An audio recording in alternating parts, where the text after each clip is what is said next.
English শিখবো চ্যানেলে আপনাদের সবাইকে আরেকবার স্বাগত।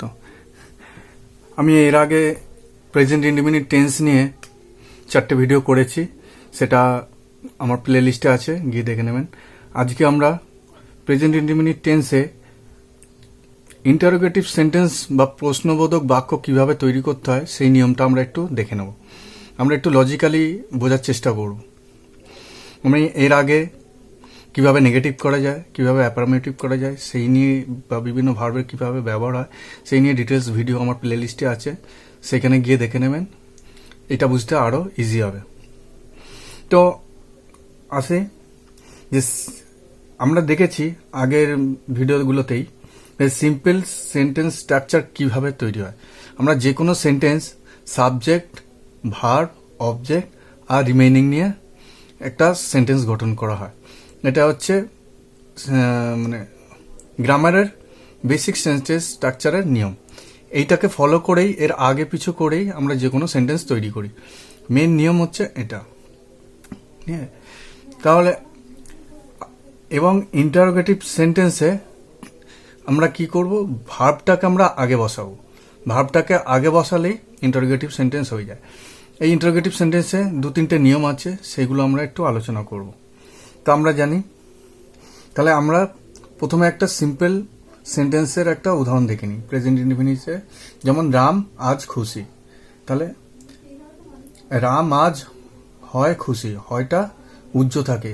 কেন উজ্জ্ব থাকে সেটা আমি আগের ভিডিওয়ে আলোচনা করেছি, একটু দেখে নেবেন। তাহলে সিম্পল সেন্টেন্স কিভাবে আমরা গঠন করি, সাবজেক্ট, ভার্ব, অবজেক্ট।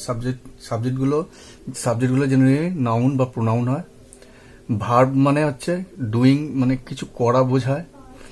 অবজেক্ট এটাও নাউন বা প্রোনাউন হয়। আর রিমেইনিং মানে বাকি অংশটা, হ্যাঁ, যেগুলো আদার্স মানে অন্যান্য যেটা পড়ে থাকবে সেটা আমরা সেন্টেন্সের লাস্টে বসাই। এটাই একটা সাধারণ সেন্টেন্স গঠনের নিয়ম। তাহলে আমরা একটা প্রথমে সিম্পল সেন্টেন্স করে দেখে নিই এবং সেটাকে কিভাবে আমরা ইন্টারোগেটিভ করব সেটা আমি দেখে নিই। যেমন আমি কি বলেছি, রাম আজ খুশি। তাহলে রাম সাবজেক্ট, তাহলে সাবজেক্টের পরে কি বলেছি, ভার্ব। তাহলে এখানে ভার্ব কি, কিছু করা বোঝাচ্ছে। তাহলে রাম হয়ে গেছে সাবজেক্ট। তাহলে আজ এটাও ভার্ব না, খুশিও ভার্ব না। তাহলে রাম হয় খুশি, তাহলে ইজ। তাহলে যে কোনো সেন্টেন্স করতে গেলে একটা ভার্ব লাগবেই। যদি মেন ভার্ব না থাকে আমরা অক্সিলারি ভার্ব আনবো, সাহায্যকারী ভার্ব আনবো। তাহলে এইবারে থার্ড পার্সন এবং সিঙ্গুলার না প্লুরাল, এটার উপর নির্ভর করে আমাদের এম ইজ আর ব্যবহার করি। সেটা কিভাবে ব্যবহার করি আগের ভিডিওগুলোতে উল্লেখ করা আছে। রাম ইজ, রাম হয়। Ram is happy, Ram is happy. তাহলে রাম হয় খুশি। তাহলে বাকি যেটা পড়ে রইল আজ, টুডে, টুডে। ঠিক আছে। তাহলে দেখি এখানে সেন্টেন্স স্ট্রাকচারের নিয়মটা ফলো হয়েছে কিনা। সাবজেক্ট রাম, ভার্ব ইজ, তাহলে subject verb object happy, object আর রিমেনিং যেটা পড়ে থাকলো টুডে।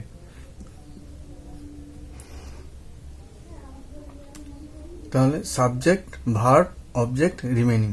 তাহলে এটা একটা সিম্পল সেন্টেন্স, প্রেজেন্ট ইনডিফিনিটের একটা sentence. Ram is happy today.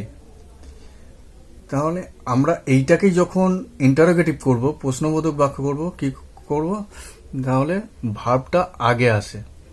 ঠিক আছে। তাহলে ভার্বটা কিভাবে আগে আসে আমরা দেখেছি। ভার্বটা শুধু ভার্ব আগে আসে, তারপরে হচ্ছে সাবজেক্ট, অবজেক্ট, রিমেনিং। এখানে ইন্টারোগেটিভ সেন্টেন্সের নিয়মটা এখানে দেখিয়ে দেওয়া আছে। তাহলে আমরা প্রথমে ভার্ব আনবো। তাহলে এখানে ভার্ব কি, ইজ, ইজ। তাহলে ভার্বটাকে আনলে বাকিগুলো পড়ে থাকলো। Is Ram happy today, is Ram happy today. Ram কি আজ খুশি? তাহলে দেখি ইন্টারোগেটিভ সেন্টেন্সের নিয়মে ভার্বটা প্রথমে আসে, তাহলে ভার্ব, তারপরে সাবজেক্ট, রামটা সাবজেক্ট দেখিছি আগে, তারপরে অবজেক্ট, হ্যাপি অবজেক্ট, আর বাকি যেটা পড়ে থাকলো রিমেইনিং। এইটা হচ্ছে basic structure of interrogative sentence making. Interrogative sentence করতে গেলে এটাই হচ্ছে বেসিক নিয়ম। এরপরে আমরা আগে পিছু করে নেব, আরও নিয়ম আছে, সেগুলো আমরা এবারে ডিটেলসে দেখব। ঠিক আছে, তাহলে কতগুলো নিয়ম আছে আমি সেটাই একটু আলোচনা করছি। তো আপনাদের কাছে একটা রিকোয়েস্ট থাকবে, এটা যদি বুঝতে একটু অসুবিধা হয় আগের প্লে লিস্টে গিয়ে কোথায় am is are, was were এগুলো বসে, নাউন প্রোনাউন কোনগুলো হয়, ভার্ব কোনগুলো হয়, সেই ভার্বের ব্যবহার কি আগের ভিডিওগুলোতে আলোচনা করা আছে প্লে লিস্ট থেকে, ওটা একটু দেখে নেবেন, সুবিধা হবে। আমি চেষ্টা করছি এইখানেই যাতে একটু বোঝা যায়। চলুন এবার পরের নিয়মগুলো দেখে নিই। যখন কোনো সেন্টেন্সে মেন ভার্ব থাকবে সেই ক্ষেত্রে আমরা সিম্পল সেন্টেন্স করে তার আগে ডু বা ডাজ, সাবজেক্ট অনুযায়ী ডু বা ডাজ বসিয়ে আমরা ইন্টারোগেটিভ করব। যেমন একটা উদাহরণ দেখে নিই, তুমি কি ইংরাজি পড়ো, এটা হচ্ছে ইন্টারোগেটিভ সেন্টেন্স। আপনাদের কাছে একটা রিকোয়েস্ট থাকবে, প্রথম দিকে আপনারা যে কোনো সেন্টেন্সকে, যে কোনো ইন্টারোগেটিভ সেন্টেন্সকে সিম্পল সেন্টেন্সে ভেঙে নেবেন, তারপরে ওটাকে ইন্টারোগেটিভ করবেন, তাহলে সুবিধা হবে। প্রথমে এরকম 2-4 বার করলে, 2-4 দিন করলে, তারপরে পরে আপনারা নিজেরাই একবারে আপনারা ইন্টারোগেটিভ করতে পারবেন। তাহলে আমরা এই উদাহরণে দেখে নিই যে এটাকে আমরা সিম্পল সেন্টেন্স কিভাবে করব। তুমি ইংরাজি পড়ো, তাহলে এটা সিম্পল সেন্টেন্স হয়ে যাবে। তাহলে you read English, you read English. নাহলে দেখি এখানে নিয়মটা ফলো হয়েছে কিনা। সিম্পল সেন্টেন্সে সাবজেক্ট, ভার্ব, অবজেক্ট, রিমেনিং নেই তাই লেখা হয় না। যদি এখানে বলতাম তুমি কি ইংরেজি পড়ো আজ, তাহলে টুডে হয়ে যেত। তাহলে সাবজেক্ট হলো, ভার্ব হলো, অবজেক্ট হলো, রিমেনিং নেই তাই লিখলাম না। তাহলে আমি এখানে দেখে নিই যে মেন ভার্বটা যখন এই সেন্টেন্সের মেন ভার্ব হচ্ছে, হ্যাঁ রিড ভার্বটা হচ্ছে মেন ভার্ব বা প্রিন্সিপাল ভার্ব। তাহলে যখনই আমরা মেন ভার্ব বা প্রিন্সিপাল ভার্ব পাবো, সেখানে আমরা প্রথমে সিম্পল সেন্টেন্সের আগে ডু বা ডাস বসিয়ে আমরা ইন্টারোগেটিভ করে নেব। যেমন এখানে একমাত্র প্রেজেন্ট ইনডিফিনিট টেন্সে থার্ড পারসন সিঙ্গুলার হলেই, সাবজেক্টটা যদি থার্ড পারসন সিঙ্গুলার হয় তবেই আমরা ডু বা ডাস, তবেই সেখানে ডাস হবে। থার্ড পারসন সিঙ্গুলার নাম্বারের ক্ষেত্রেই ডাস হয়, বাকি সমস্ত জায়গায় ডু হয়। যেহেতু ইউটা সেকেন্ড পারসন, থার্ড পারসন নয়, তাই এখানে ডু হবে। তাহলে ডু ইউ রিড ইংলিশ, তুমি কি ইংলিশ পড়ো, তাহলে এটা ইন্টারোগেটিভ সেন্টেন্স হয়ে গেল। তাহলে আমি দেখি নিয়মটা ফলো হয়েছে কিনা। তাহলে ডু বা ডাস হবে, এখানে ডু হয়েছে, তারপরে সাবজেক্ট ভার্ব, অবজেক্ট, রিমেনিং, এটা একটা। তাহলে মেন ভার্ব থাকলে তার আগে ডু বা ডাস বসিয়ে আমরা ইন্টারোগেটিভ করে নিলাম। এবার সেকেন্ড উদাহরণে চলে আসি। তাহলে সে কি ভাত খায়, তাহলে এটা ইন্টারোগেটিভ সেন্টেন্স, আমরা এটাকে সিম্পল সেন্টেন্স করে নেব। সে ভাত খায়, তাহলে হি ইট রাইস, তাহলে আমরা সিম্পল সেন্টেন্স করতে গেলে কি জানি, হিটা যেহেতু থার্ড পারসন এবং নাম্বারের দিক থেকে সিঙ্গুলার একটা বোঝাচ্ছে, তাই ভার্বের সঙ্গে এস বা ইএস যোগ হয়, আমরা বলেছি এখানে এস যোগ হবে। এটা ডিটেলস ভিডিও আমার আগের প্লে লিস্টে আছে, দেখে নেবেন। থার্ড পারসন সিঙ্গুলার হলে ভার্বের সাথে এস বা ইএস যোগ হয়। এইবারে এটাকে আমরা ইন্টারোগেটিভ করব। তাহলে সিম্পল সেন্টেন্সের আগে ডু বা ডাজ, তাহলে আমরা এখানে ডাজ বসিয়ে নেব। ডাজ হি ইট, তাহলে এখানে যেহেতু এখানে ইএসটা হয়ে গেছে, এখানে কিন্তু মেন ভার্বটা থাকবে, এখানে এসটা আর হবে না, কারণ এই এস এর জন্যই কিন্তু এখানে ইএসটা হয়ে গেছে। থার্ড পারসন সিঙ্গুলারের জন্য এটা মেন ভার্বটা ইনট্যাক্ট থাকে। তাহলে ডাজ হি ইট রাইস, সে কি ভাত খায়, তাহলে এটা একটা ইন্টারোগেটিভ সেন্টেন্স হয়ে গেল। খুবই সোজা, একটু লজিক্যালি বুঝলে সবই সোজা। এইরকম আপনারা শয়ে আপনারা উদাহরণ দেখতে পারবেন, আপনারা নিজেরাই করতে পারবেন আশা করছি। ঠিক আছে, তাহলে এখানে তাহলে আরেকবার রিপিট করি। যখন মেন ভার্ব থাকবে, তাহলে এইটা দেখতে পাচ্ছি যে মেন ভার্ব, তাহলে সাবজেক্ট ভার্ব অবজেক্ট করে আমরা কি জানি, সাবজেক্ট ভার্ব অবজেক্ট করে সিম্পল সেন্টেন্স করলাম, তার আগে ডু বা ডাজ, এখানে ডু বসালাম, এখানে ডাজ বসালাম, কারণ এটা থার্ড পার্সন সিঙ্গুলার হলে মেন ভার্বের সাথে এস বাই এস যোগ হয়। যখনই ডু বা ডাজ হয়ে যাচ্ছে এইখানে ওর জন্য ইয়েস হয়ে যাচ্ছে। ঠিক আছে, মেন ভার্ব থাকলে আমরা ডু বা ডাজ দিয়ে ইন্টারোগেটিভ করব। এইভাবে আপনারা 2-4টে উদাহরণ নিজেরাই দেখে প্র্যাকটিস করুন, দেখবেন পাচ্ছেন। আসুন এবার আমরা দেখে নিই WH ওয়ার্ড দিয়ে কিভাবে আমরা ইন্টারোগেটিভ সেন্টেন্স করতে পারি। যেমন WH দেখুন, হু মানে কে, হুইচ মানে কোনটা, ওয়্যার মানে কোথায়, হুম মানে কাকে, হুস মানে কার, হোয়াই মানে কেন, ওয়েন মানে কখন, হোয়াট মানে কি, হাউ মানে কেমন করে। এগুলো দেখুন সব WH দিয়ে শুরু হচ্ছে। ঠিক আছে, এগুলোকে WH ওয়ার্ড বলে। তা এই ধরনের WH দিয়ে যখন কোনো আমরা কাউকে যদি প্রশ্ন করি কে বা কোনটা বা কখন কোথায় কিভাবে, এইভাবে কি জাতীয় যখন আমরা প্রশ্ন করব, তখন সেই সমস্ত প্রশ্নগুলো করতে গেলে আমরা ইংরেজিতে কিভাবে এটাকে করব, সেই নিয়মটা হচ্ছে যখনই WH থাকবে, WH দিয়ে আমরা কিছু করতে গেলে নিয়ম হচ্ছে প্রথমেই WH ওয়ার্ডটাকে বসিয়ে দেব। WHটাকে বসিয়ে দিয়ে তারপরে আমরা বাকি যে নিয়মটা আছে ইন্টারোগেটিভ সেন্টেন্সের নিয়ম, সেই নিয়ম অনুযায়ী ফেলে দিলেই আমরা WH দিয়ে ইন্টারোগেটিভ সেন্টেন্স খুব সহজেই করতে পারবো। একটা সরল উদাহরণের মাধ্যমে আমরা ব্যাপারটা বোঝার চেষ্টা করব। ব্যাপারটা খুবই টেকনিক্যালি, একটা দুটো উদাহরণের মাধ্যমে ব্যাপারটা পরিষ্কার হয়ে যাবে।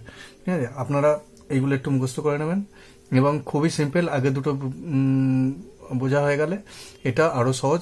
একটাই নিয়ম, বেসিক নিয়ম হচ্ছে একটাই, সেইটারই একটু প্লাস মাইনাস করে বাকিগুলো করতে হয়। বেস একটাই, যেটা আগে আমি আলোচনা করলাম। ঠিক আছে, চলুন একটা উদাহরণের মাধ্যমে আমরা ব্যাপারটা দেখে নিই। চলুন একটা সরল উদাহরণের মাধ্যমে আমরা এই WH দিয়ে কিভাবে কোশ্চেন করতে হয় একটু দেখে নিই। ঠিক আছে, ব্যাপারটা খুবই ইজি, বিশ্বাস করুন খুবই ইজি। একটু লজিকটা বোঝার চেষ্টা করুন, একটা উদাহরণেই ম্যাক্সিমাম কোশ্চেন হয়ে যাবে আশা করছি। আমার সঙ্গে থাকুন। ঠিক আছে, তাহলে আমরা কোশ্চেন করতে গেলে আমরা প্রথমেই দেখে নেব যে মেন ভার্ব আছে না অক্সিলারি ভার্ব আছে। এইটা প্রথমে আমরা আমরা প্রথমেই কোশ্চেন করতে গেলে দেখব মেন ভার্ব আছে কিনা। মেন ভার্ব থাকলে তার কিভাবে ইন্টারোগেটিভ করতে হয় দেখলাম। সেকেন্ড আমরা দেখি যে অক্সিলারি ভার্ব আছে নাকি, অক্সিলারি ভার্ব আছে কিনা সেটা আমরা দেখি, সেটার একটা আলাদা নিয়ম। তাহলে আমরা প্রথমেই আমরা ভার্বটাকে বের করব। ঠিক আছে, আমরা ফার্স্ট আমাদের কাজই হবে যে ভার্বটাকে বার করার। ঠিক আছে, ভার্বটাকে বের করা।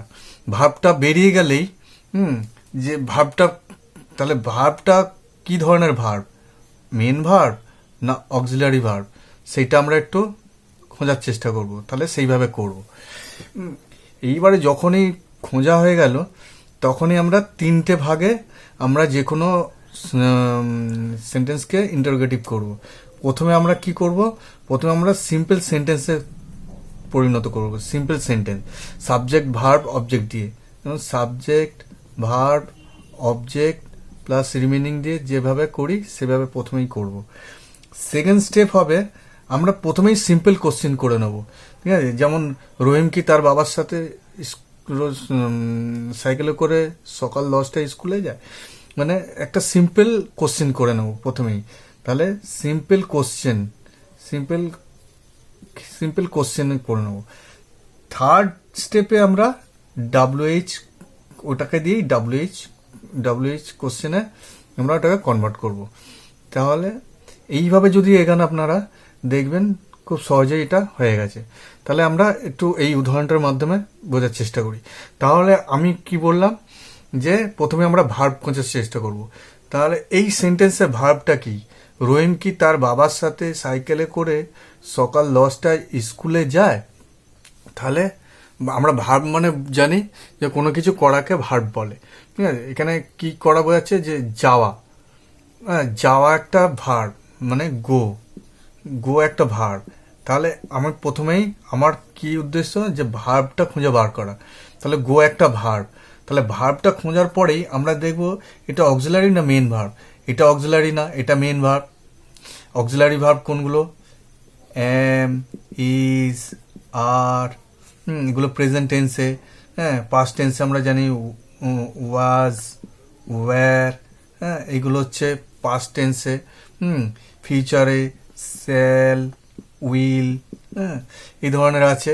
তাহলে এইগুলো হচ্ছে অক্সিলারি ভার্ব। ঠিক আছে, তাহলে আমার উদাহরণে আমি কি পেলাম? আমার উদাহরণে আমি গোটা পেলাম, অর্থাৎ গোটা মেন ভার্ব। তাহলে আমরা মেন ভার্বের ক্ষেত্রে আমরা কি বলেছিলাম আগের সেন্টেন্সে, আগের ইন্টারোগেটিভ সেন্টেন্সে আমরা বলেছিলাম যখনই মেন ভার্ব থাকবে তার আগে ডু বা ডাজ বসিয়ে আমরা ইন্টারোগেটিভ করব। আর যদি মানে ডাব্লিউএইচ থাকে, হ্যাঁ, তাহলে সেইখানে আমরা ডাব্লিউএইচটা তাহলে আগে বসিয়ে দেবো। তাহলে আমরা এটাকে ইন্টারোগেটিভ করার চেষ্টা করি। তাহলে আমরা 3টে স্টেপে যাব। প্রথমে সিম্পল সেন্টেন্স করে নেব, তারপরে সিম্পল কোয়েশ্চেন করব, তারপর ডাব্লিউএইচে যাব। তাহলে দেখি উদাহরণটা। তাহলে আমি যদি এটাকে সিম্পল সেন্টেন্স করি তাহলে কি হবে? কিটাকে বাদ দিই আমি, তাহলে রহিম তার বাবার সাথে সাইকেলে করে সকাল 10টায় স্কুলে যায়। তাহলে রহিম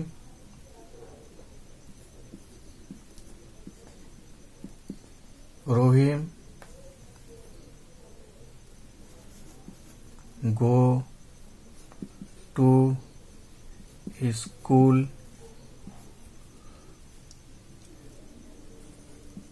with his father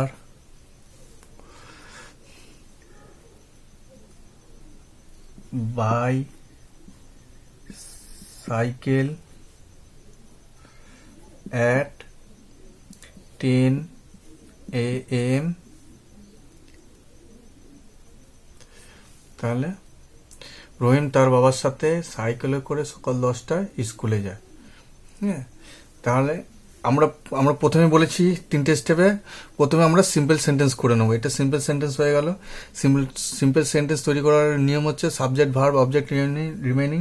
তাহলে আমরা প্রথমে পেয়ে গেলাম সাবজেক্ট, গো ভার্ব, তারপর একটা অবজেক্ট, আর বাকি যেটা পড়ে রইল সবটাই হচ্ছে রিমেইনিং। ঠিক আছে, তাহলে আমরা প্রথমে সিম্পল সেন্টেন্স করে নিলাম। ঠিক আছে, তো আমরা সিম্পল সেন্টেন্স তৈরি করার সময় একটা কথা বলেছিলাম যে যদি থার্ড পার্সন প্রেজেন্ট ইনডিফিনিটের ক্ষেত্রে থার্ড পার্সন সিঙ্গুলার হলে ভার্বের সাথে এস বা ইএস যোগ হয়। তাহলে এখানে যেহেতু রহিম, দেখুন পার্সনের দিক থেকে থার্ড পার্সন, হ্যাঁ, আমি, আমরা ফার্স্ট পার্সন, তুমি, তোমরা সেকেন্ড পার্সন, বাকি পৃথিবীতে যত আছে থার্ড পার্সন। তাহলে রহিমটা যে কোনো নাম থার্ড পার্সন হয়, তাহলে রহিমটা হচ্ছে থার্ড পার্সন। আর এটা এক বচন না বহু বচন, একটা বোঝাচ্ছে না অনেক বোঝাচ্ছে। তাহলে রহিম একজন বোঝাচ্ছে, অর্থাৎ থার্ড পার্সনের দিক থেকে থার্ড পার্সন, নাম্বারের দিক থেকে সিঙ্গুলার নাম্বার। তাহলে থার্ড পার্সন সিঙ্গুলার হলে ভার্বের সঙ্গে এস বা ইএস যোগ হয়। এখানে ইএস যোগ হলো কেন? যদি কোনো ভার্বের শেষে ও থাকে এবং তার আগে যদি একটা কনসোনেন্ট থাকে তাহলে মেন ভার্বের সাথে ইএস যোগ হয়। ঠিক আছে, সেই নিয়মে এটা হলো। তাহলে আমরা এটা দেখলাম।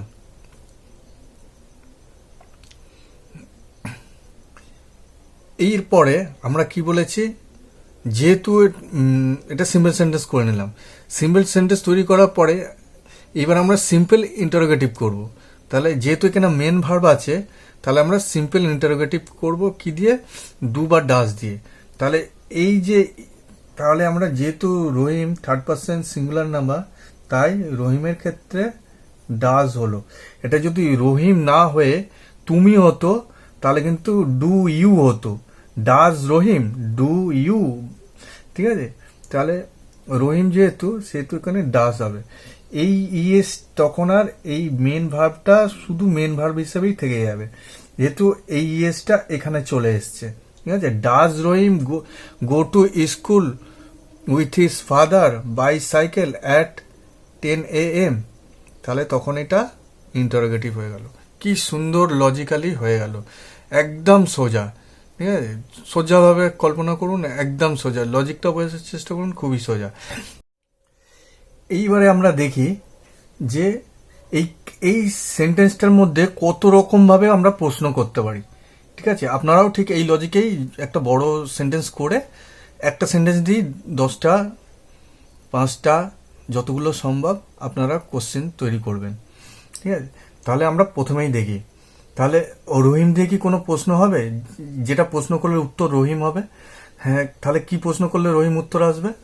তাহলে কে তার বাবার সাথে সাইকেলে করে সকাল 10টায় স্কুলে যায়? তাহলে কে মানে আমরা হু মানে জানি কে, তাহলে যেটা উত্তর হবে সেটাকে আমরা বাদ দেব। তাহলে প্রথমেই আমরা বলেছি যে ডব্লিউএইচ থাকবে, তাহলে হু হু হু, তাহলে আর রহিমটা থাকলো না, কারণ যেটা উত্তর সেটা আর থাকবে না, সেটা আর থাকবে না। Who does go to school with his father bicycle at AM, তাহলে কে যায়? তাহলে উত্তরটা হবে রহিম। তাহলে আমি যদি সিম্পল, তাহলে এটার উত্তর যদি হয় রহিম, তাহলে আমরা যদি সিম্পল সেন্টেন্স করি, Rahim goes to school with his father bicycle at 10 AM। ঠিক আছে, তাহলে হু, তাহলে যেটা যেটার উত্তর হবে সেটা আমরা মুছে দেবো। তাহলে এইখানে রহিম দিয়ে হলো, তাহলে হু মানে কে। এইবারে তার বাবার সাথে, তাহলে এইখানে কার একটা, এইখানে বাবাকে দিয়েও একটা প্রশ্ন করা যায়। তাহলে তাহলে কি প্রশ্নটা কিরকম হবে যদি বাবার ক্ষেত্রে ধরি? তাহলে রহিম কার সাথে, কার মানে হুম, কার, কার সাথে সাইকেলে করে সকাল 10টায় স্কুলে যায়? তাহলে বাবা, উত্তর হবে বাবা। তাহলে আমরা এখানে প্রথমে ডাব্লিউএইচ দেবো, তাহলে whom, WHOM, whom does Rahim, Rahim, whom does Rahim go to school, তাহলে বাবার যেহেতু, তাহলে whom whom does Rahim go to school, তাহলে উইথ হিজ ফাদার, তাহলে এইটা মুছে যাবে, এইটা মুছে যাবে কারণ এটা উত্তর। ঠিক আছে, সেক্ষেত্রে hmm does Rahim go to school by cycle at 10 AM। ঠিক আছে, এটাও একটা সিম্পল সেন্টেন্স তৈরি হয়ে গেল। ঠিক আছে, তাহলে তাহলে বাবার সাথে সাইকেলে করে, হ্যাঁ, তাহলে সাইকেলে, তাহলে কি করে রহিম তার বাবার সাথে সকাল 10টায় স্কুলে যায়? তাহলে উত্তর হবে সাইকেল। তাহলে সাইকেল দিয়ে আমরা একটা প্রশ্ন করতে পারি। ঠিক আছে, তাহলে কি হবে? হাউ, তাহলে হাউ কিভাবে, how does Rahim go to school with his father. ঠিক আছে, তাহলে বাইসাইকেলটা যেহেতু উত্তর, তাহলে বাইসাইকেলটাকে মুছে দেন। ঠিক আছে, তাহলে how does Rahim go to school with his father at 10 AM। ঠিক আছে,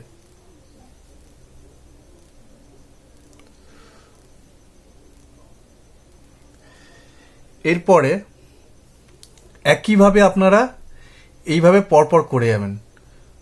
তাহলে সাইকেলে করে সকাল 10টায়, তাহলে কখন, কখন না সকাল 10টায়, তাহলে কখন দিয়ে একটা প্রশ্ন হয় হোয়েন, তাহলে আর একটা হবে when, WHEN, when does Rahim go to school with his father by cycle. ঠিক আছে, এইখানেই শেষ হয়ে যে, এইখানেই শেষ হয়ে যাবে। অ্যাট 10 AM উত্তর 10টায়, তাহলে হোয়েন দিয়েও হয়ে গেল। এইবারে দেখি আর কি দিয়ে প্রশ্ন করা যায়। সকাল হয়ে গেছে, স্কুলে যায়, হ্যাঁ, স্কুলে কোথায় যায় না স্কুলে যায়, তার মানে ভ্যার দিয়ে স্কুলে যায়, ভ্যার, তাহলে where does রহিম গো, তাহলে স্কুল যেটা যে প্রশ্ন হবে সেটা থাকে না। নাহলে where does Rahim go with his father bicycle at 10 AM?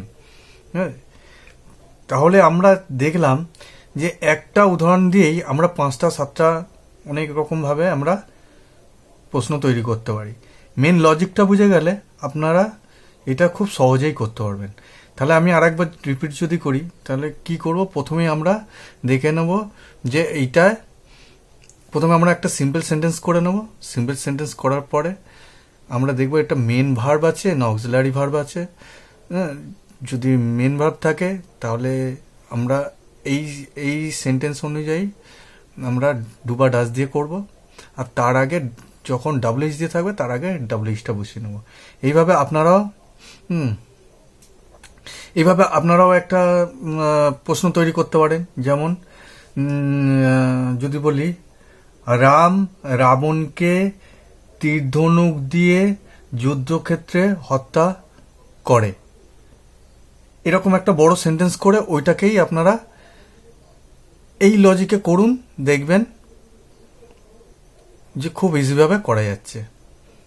ঠিক আছে, আমি আর উদাহরণে গেলাম না, এইটাকে মাথায় রাখলে আপনি এইটা দিয়ে 5টা 10টা 50টা তৈরি করতে পারবেন। মেন লজিকটা বুঝে গেলে তাহলে বাকিগুলো সব হয়ে যাবে। কিচ্ছু নয়, যদি বুঝতে অসুবিধা হয় আরেকবার একটু ব্যাক করে দেখুন, পজ করে দেখুন, বারবার দেখুন, এটা দিয়েই আপনাদের সমস্ত কিছু হয়ে যাবে। বিশ্বাস করুন, এই যে সূত্রটা বললাম, এই যে ফর্মুলাটা বললাম, এই যে উদাহরণটা দিলাম, এইটার মাধ্যমে আপনি 100 প্রশ্ন তৈরি করতে পারবেন যেভাবে আমি বললাম। আপনারা করেন, এটা খুবই লজিক্যালি করা হয়েছে, লজিক্যালি বলা হলো, খুবই ইজি। ঠিক আছে, everything is hard until it easy. শেখার আগে সমস্ত জিনিসটাই কঠিন লাগে। আপনি এটা 2-4 বার প্র্যাকটিস করবেন, 2-4 দিন প্র্যাকটিস করুন, দেখবেন খুবই ইজি। একটু লজিক্যালি ব্যাপারগুলো দেখলে, লজিক্যালি ব্যাপারগুলো বুঝলে সমস্ত জিনিসটাই ইজি। শিখবো এই মানসিকতা নিয়ে করুন, দেখবেন খুব ইজি হয়ে গেছে। If you love something you will be loved in return. আপনি যদি কোনো একটা জিনিসকে ভালোবাসেন, বিনিময়ে সেও আপনাকে ভালোবাসা দেবে। আপনি ভালোবাসুন, যে এই ইংলিশকে ভালোবাসুন, দেখবেন আপনার সব হয়ে গেছে। যে আমাকে শিখতে হবে, আমাকে বুঝতে হবে, এটা কোনো রকেট সায়েন্স নেই, কিছু নেই। দেখলেন তো, সব কিছুই একদম ইজি। একটু রিমাইন্ড করে দেখে নেন, আশা করি অসুবিধা হবে না। কেমন লাগলেন, কীভাবে পারছেন আপনারা একটু কমেন্টে জানাবেন। যদি একটু উপকার পেয়ে থাকেন তাহলে আমাকে সেটাও কমেন্টে জানাবেন। ঠিক আছে,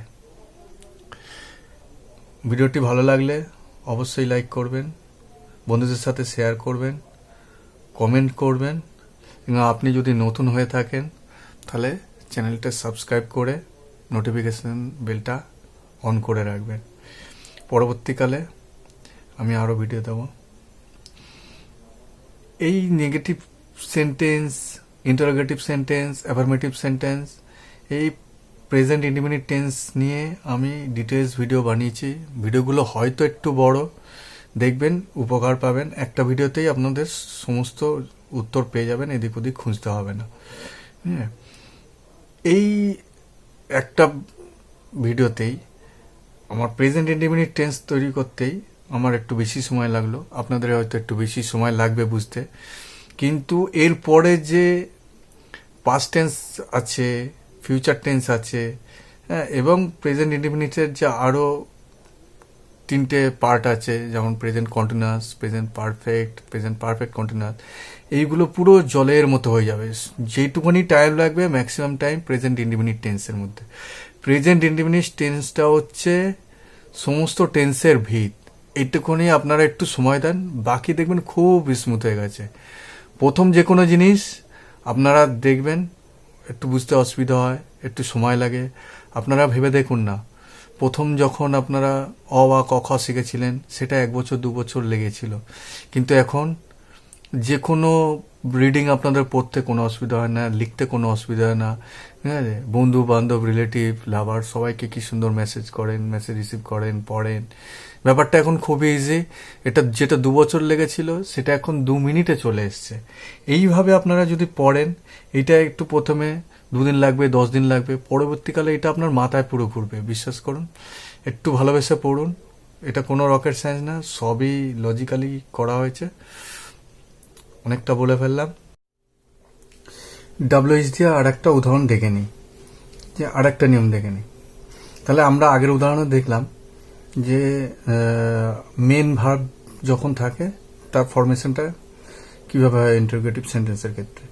এখানে দেখবো যখন অক্সিলারি ভার্ব থাকবে, অ্যাম, ইজ, আর, ওয়াজ, ওয়্যার, এগুলো যখন থাকবে, তাহলে আমি যদি এটা দেখি সে কি অসুস্থ, তাহলে আমরা প্রথমেই কি বলেছিলাম একটু আগে, যে আমরা প্রথমে সিম্পল সেন্টেন্স তৈরি করে নেব।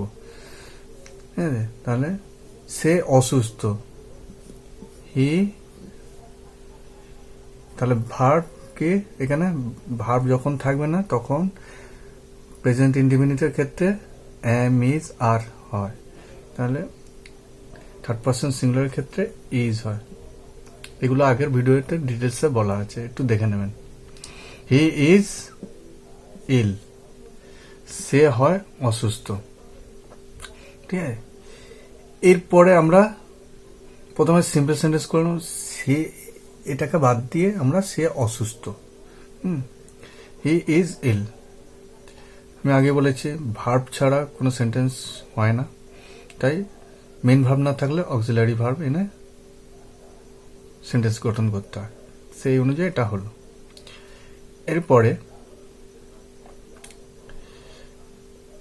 এরপরে হচ্ছে আমরা এটাকে ইন্টারোগেটিভ করব। এই ইন্টারোগেটিভ, সে কি অসুস্থ, তাহলে সিম্পল সেন্টেন্স শুধু নেগেটিভ করতে গেলে কি, ইন্টারোগেটিভ করতে গেলে কি বলেছি, ভার্ব, সাবজেক্ট, অবজেক্ট, রিমেইনিং। তাহলে ভার্বটা আগে বসবে, ভার্বটা আগে চলে যায়। এইখানে সিম্পল ভার্বটা চলে এলে কি হবে, প্রথমে ইজ, তারপরে হি ইল, ইজ হি ইল, সে কি অসুস্থ।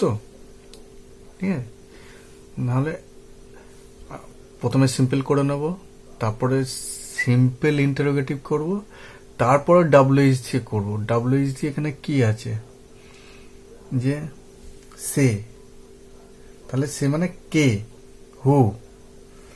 নাহলে আমরা বলেছি যে আগে ডাব্লিউএইচ বসালেই তারপরে যেরকম নিয়ম সেরকম করে যাব। হু, হু মানে কে, হু ইজ ইল, যেটা উত্তর বেরোয় সেটাকে লিখতে নেই, যেহেতু হিটা উত্তর তাহলে হিটা থাকবে না। হু ইজ ইল, উত্তর হবে হি ইজ ইল। হ্যাঁ, এই মুহূর্তে এইখানে আর কাউকে দিয়ে প্রশ্ন করার নেই।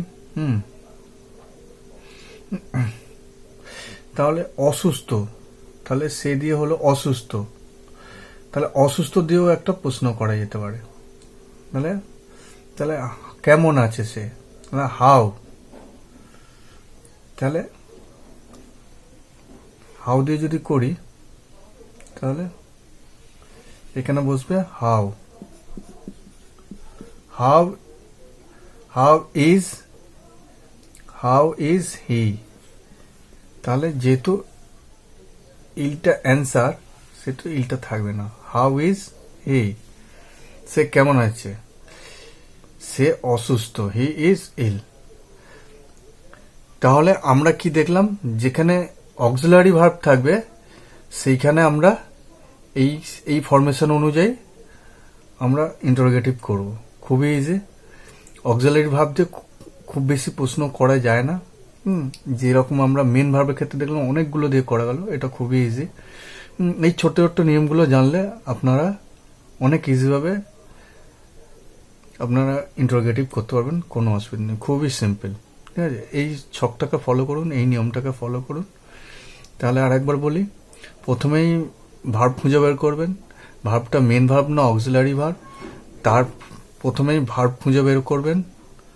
ভার্ব খোঁজার পরেই আপনাদের কাজ হবে সেটা মেন ভার্ব না অক্সিলারি ভার্ব, সেটা মেন ভার্বের ক্ষেত্রে আগের উদাহরণটা, আর অক্সিলারির ক্ষেত্রে এই উদাহরণের মাধ্যমে, এই ফরমেশনের মাধ্যমে আমরা ইন্টারোগেটিভ করব। ঠিক আছে, তাহলে ইন্টারোগেটিভ করতে গেলে প্রথমেই আমরা 3 ভাগে ভাগ করে নেবো এই মুহূর্তে, পরে আপনারা যখন প্র্যাকটিস করবেন ওটা একবারেই হয়ে যাবে। হ্যাঁ, প্রথমে আমরা সিম্পল সেন্টেন্স করে নেব। সিম্পল সেন্টেন্স করার পর এটাকে সিম্পল ইন্টারোগেটিভ সেন্টেন্স করব। সিম্পল ইন্টারোগেটিভ করার পরে WH দিয়ে WH বসিয়ে সিম্পল ইন্টারোগেটিভ সেন্টেন্স আমরা তৈরি করব। এই লজিকে যদি এগিয়ে যান, এটা 2বার 4বার 10বার একটু পড়ে নেবেন, তারপরে আর অসুবিধেই হবে না। এটা আমার পুরো দৃঢ় বিশ্বাস। আপনারা করুন, বারবার ভিডিওটা দেখুন, পজ করে দেখুন। এই একটা ভিডিওতেই আপনাদের যাবতীয় কোশ্চেনের অ্যান্সার পেয়ে যাবেন আশা করছি। এইবারে আসি নেগেটিভ ইন্টারোগেটিভ সেন্টেন্স কিভাবে আমরা তৈরি করব। তো নেগেটিভ অর্থাৎ আমরা এর সমস্ত উদাহরণে অ্যাফার্মেটিভ ইন্টারোগেটিভ আমরা দেখলাম, অর্থাৎ সব হ্যাঁ সূচক। যেমন রাম কি অসুস্থ, শ্যাম কি স্কুলে যায়, সীতা কি গান গায়। এবার যদি এটাকে না সূচক ইন্টারোগেটিভ করা হয়, অর্থাৎ সে কি স্কুলে যায় না, সে কি পড়ে না, সে কার সাথে স্কুলে যায় না, সে কখন স্কুলে যায় না, এই ধরনের যখনই নেগেটিভ ইন্টারোগেটিভ সেন্টেন্স হয়, সেই ক্ষেত্রে আমরা কিভাবে করব। নিয়ম একই, আগের যে কটা নিয়ম সবই একই, শুধু একটা মনে রাখতে হবে যে নটটা আমি যখন বসাবো তার পজিশনটা কী হবে। তার পজিশনটা এটাই হবে যে যদি আমরা সেন্টেন্সে নাউন পাই, তাহলে নাউনের আগে নট বসবে এবং প্রোনাউনের পরে নট বসবে। ঠিক আছে, তাহলে আমরা একটা উদাহরণ দেখে নিই। যেমন আমি যদি বলি যে রাম কি যায় না, রাম কি যায় না, হ্যাঁ, তাহলে আমরা কি বলেছি যে প্রথমে আমরা সিম্পল সেন্টেন্স করে নেব। ঠিক আছে, তাহলে সাবজেক্ট ভার্ব অবজেক্ট করে রাম গোজ, হ্যাঁ, রাম গোজ থার্ড পারসন সিঙ্গুলার জন্য ভার্বের সঙ্গে এস বাই এস যোগায়, এখানে ওই একই নিয়মে আগে যেটা বললাম সেই নিয়মে এখানে গোজ হয়েছে। রাম যদি স্কুল হতো, রাম কি স্কুলে যায় না, তাহলে গোজ টু স্কুল বলে কোশ্চেন মার্ক হতো। আমি একটা ছোট্ট উদাহরণ দিয়ে শেষ করব। তাহলে কি হলো, রাম গোজ, ঠিক আছে, রাম প্রথমে সিম্পল সেন্টেন্স করবে রাম গোজ। হ্যাঁ, এইবারে এইটাকে সিম্পল ইন্টারোগেটিভ করব। তাহলে সিম্পল ইন্টারোগেটিভ করতে গেলে আমি বলেছি যে এটা দেখুন মেন ভার্ব, গোটা হচ্ছে মেন ভার্ব। মেন ভার্ব হলে আমরা কি বলেছি ডু বা ডাজ আসে, তাহলে যেহেতু ইএস আছে তাহলে ডাজ হবে। ডাজ রাম গো, তাহলে রাম কি যায় না, তাহলে এটা হলো। ঠিক আছে, তাহলে একইভাবে এইবারে রাম কি যায়, তাহলে প্রথমে এটা হলো রাম কি যায়, এই অবধি হলো রাম কি যায়। এরপরে হবে রাম কি যায় না, তাহলে আমরা পরপর এগিয়ে যাব। তাহলে কি বলেছি, does not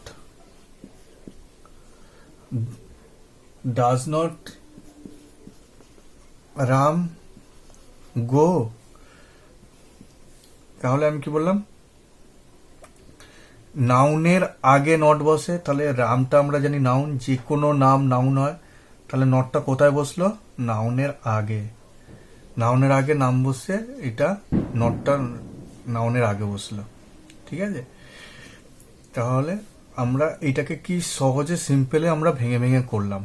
ঠিক আছে, তাহলে আমরা আর একটা উদাহরণ দেখে নিই।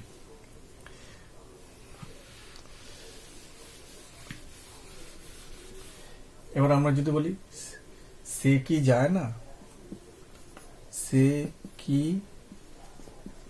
যায় না, তাহলে আমরা এটাকে প্রথমে সিম্পল সেন্টেন্স করে নেব।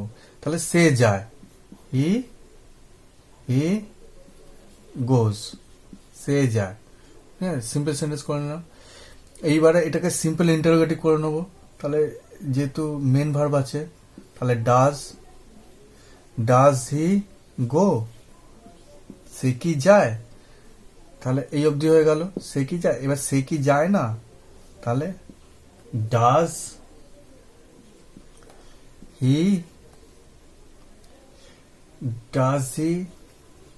নট গো, সে কি যায় না? তাহলে আমি কি বললাম, প্রোনাউনের পরে নট বসে। তাহলে হি মানে সে, নামের পরিবর্তে যেটা বসে, নাউনের পরিবর্তে যেটা বসে সেটাকে প্রোনাউন বলি। তাহলে নাউনগুলো, নাম একটা নাউন, তাহলে কেন নাম বোঝাচ্ছে না হি, তাহলে হিটা প্রোনাউন, তাহলে প্রোনাউনের দেখুন প্রোনাউনের পরে নটটা বসছে। আগের বেলায় কি দেখেছিলাম, আগের বেলা আমরা দেখেছিলাম যে নাউনের জন্য আগে বসেছে, প্রোনাউনের জন্য পরে বসেছে। তাহলে এই নটটা আমি যত এখন ইন্টারোগেটিভ করলাম, নটের পজিশন হবে এই একইভাবে, সমস্ত জায়গায় নটটা এইভাবেই বসাবেন, দেখবেন সমস্ত ব্যাপারটা ইজি হয়ে গেছে। নাউনের আগে নট বসাবে আর প্রোনাউন হলে পরে নট বসাবেন। ঠিক আছে, আশা করি ইন্টারোগেটিভ সেন্টেন্স নিয়ে আপনাদের আর কোনো সমস্যা হওয়ার কথা না। এটা 2-4 বার ভিডিওটা দেখবেন, 2-4 দিন ভিডিওটা দেখবেন, এটা খুবই উপকার পাবেন এবং এটা খুবই ইজি, বিশ্বাস করুন খুবই ইজি। ঠিক আছে, একটু লজিক্যালি ব্যাপারটা চেষ্টা করুন। If you love something you will be loved in return. আপনি যদি বইকে ভালোবাসেন, বইও আপনাকে ভালোবাসবেন। আপনি এটাকে ইন্টারেস্ট নিয়ে পড়েন, দেখবেন আপনার খুব সহজে এটা হয়ে গেছে। ঠিক আছে, এইভাবে করবেন। কতটা উপকার পেলেন আমাকে সেটা কমেন্ট করে জানাবেন। যদি ভিডিওটা ভালো লেগে থাকে লাইক করবেন, শেয়ার করবেন, কমেন্ট করবেন এবং আপনি যদি নতুন হন তাহলে চ্যানেলটাকে সাবস্ক্রাইব করে বেল আইকনটা প্রেস করে রাখবেন, যাতে আমার পরবর্তী ভিডিওগুলো আপনারা নোটিফিকেশান পান। অনেক ভালো থাকবেন, অনেক সুস্থ থাকবেন। ধন্যবাদ।